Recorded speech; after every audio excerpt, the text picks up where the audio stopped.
आप देख रहे हैं STV लद्दाख आवाज घर घर की। इससे पहले कि मैं अपनी बात शुरू करूं, मैं कुछ हमारे यहाँ से कहूँगा। आप तमाम लोगों से गुजारिश है कि आप इसका भरपूर जवाब दें। मैं कहूँगा फलस्तीन की सड़कें सूनी हैं, आप कहेंगे नेतन्याहू खूनी है।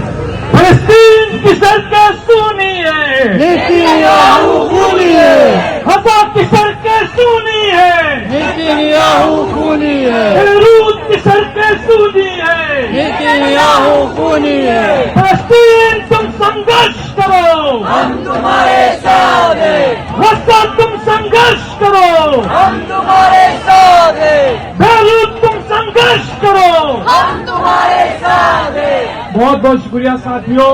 आज 7 अक्टूबर है।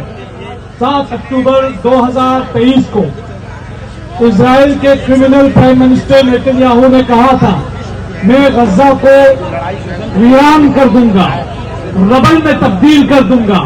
और आपने और पूरी सिविलाइज्ड दुनिया में, जो सो कॉल्ड सिविलाइज्ड दुनिया है, जो डेमोक्रेसी की बात करने वाले इंसानी हुकूक के इदारे हैं, जो वेस्टर्न कंट्रीज है, जो अपने आप को महज़िब कहती हैं, उन तमाम लोगों ने देखा कि फलस्तीन के अंदर हजारों की नहीं बल्कि लाखों की तादाद में बेगुनाह आवाम को मार दिया गया, कत्लेआम किया गया, उनका जेनोसाइड किया गया। ये कहा गया था कि 3 महीने के अंदर हम हमास को खत्म करेंगे, हम फलस्तीन से बकौल उनके इजराइल के कहने के मुताबिक टेररिज्म को खत्म करेंगे। आज 1 साल मुकम्मल हो चुका है, फलस्तीन में रेजिस्टेंस जारी है।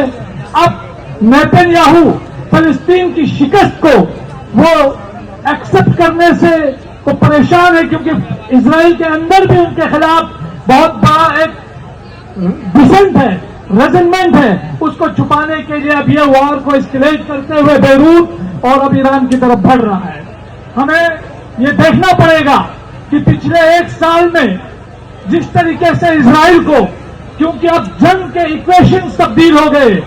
एक दौर था, इजराइल आता था, बमबारी करता था, घरों को वीरान करके चला जाता था, निहत्थे लोगों को मार के चला जाता था। फिलिस्तीनी हाथ में पत्थर लेकर आसमान तकते रहते थे और ये अफसोस करते थे कि हम उनका मुकाबला नहीं करेंगे।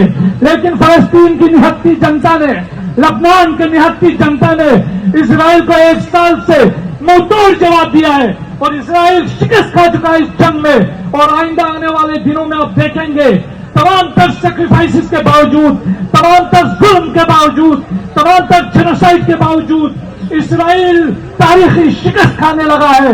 और इजराइल ही नहीं, इजराइल के साथ साथ वो तमाम अरब पिट्ठू हुक्मरान जो इजराइल के पपेट बने हुए हैं, और वो तमाम यूएस इंपीरियलिज्म और नेटो के वो तमाम जालिम हुक्मरान, वो सब देख रहे हैं कि इजराइल बुरी तरीके से शिकस्त खा रहा है। और इसीलिए इसी फ्रस्ट्रेशन की वजह से आप देख रहे हैं कि अब यह गजा से निकलकर, वेस्ट बैंक से निकलकर, खान यूनुस से निकलकर बेरूत के अंदर बमबारी कर रहा है, जनूबी लबनान के अंदर बमबारी कर रहा है। और अनकरीब ये जो संघर्ष फलस्तीनियों का है, इस संघर्ष में हम लोगों ने जो जितने भी यहाँ जनवादी जो संगठन है, प्रो पीपुल संगठन है, प्रो डेमोक्रेसी संगठन है, इन्होंने जो आज प्रोटेस्ट किया है, यह तारीख के राइट साइड में होने का डिसीजन है।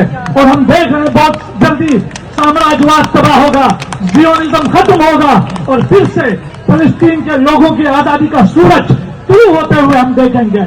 From the river to the sea, Palestine will be free. from the river to the sea, Palestine will be free. USA, you will see. Palestine will be free. Netanyahu, you will see. Palestine will be free. Imperialism down, down. Down, down, down, down. Imperialism down, down. Down, down, down, down. बहुत बहुत शुक्रिया।